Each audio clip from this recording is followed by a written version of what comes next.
ঢাকার সদরঘাটের পরেই এই লঞ্চ ঘাটটি অত্যন্ত গুরুত্বপূর্ণ। এখানে সবসময় অনেক যাত্রী আসা যাওয়া করে। ঈদের সময় যাত্রীর অনেক বেড়ে গেছে, কয়েক গুণ বেড়ে গিয়েছে। যাত্রীদের নিরাপত্তার জন্য আমরা নৌ পুলিশ থেকে পর্যাপ্ত ব্যবস্থা রেখেছি। টার্মিনালগুলো যেন পরিষ্কার থাকে, বিশেষ করে হকার যেন বেশি উৎপাত না থাকে, তার জন্য আপনারা দেখতে পাচ্ছেন আমরা ব্যবস্থা নিয়েছি। এখানে কোথাও কোনো হকার নেই। হকার থাকলে যেটা হয়, আপনার যাত্রীদের একটা ভিড় এবং বেড়ে যায়, সমস্যা বেড়ে যায়, এবং এতে আপনার পকেটমার, অজ্ঞান পার্টি, মলম পার্টি এইসব সমস্যা বৃদ্ধি পায়। তো সেই জন্য আমরা টার্মিনালগুলোকে একদম হকার মুক্ত রেখেছি, যাতে যাত্রীরা নিরাপদে লঞ্চে ওঠা এবং নামতে পারেন।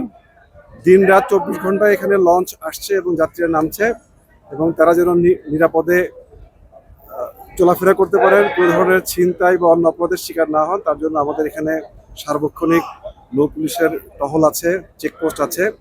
আমরা কোনো নৌ দুর্ঘটনা যেন না হয়। আপনারা জানেন, অনেক সময় লঞ্চগুলোতে পন্টুন থেকে যাত্রী না উঠে পিছন দিয়ে নৌকা দিয়ে অথবা অন্যভাবে যাত্রী ওঠে, এতে অনেক সময় দুর্ঘটনার সৃষ্টি হয়। আমরা নিশ্চিত করছি যেন কেউ পন্টুন ছাড়া অন্য কোনোভাবে লঞ্চে না ওঠে। সার্বিকভাবে আমাদের নিরাপত্তা ব্যবস্থা জোরদার আছে, এবং ঈদের পরেও এটা অব্যাহত থাকবে। আমরা আশা করি যে সবাই নিরাপদে এবার চলাফেরা করতে পারবেন, কোথাও কোনো সমস্যার সৃষ্টি হবে না।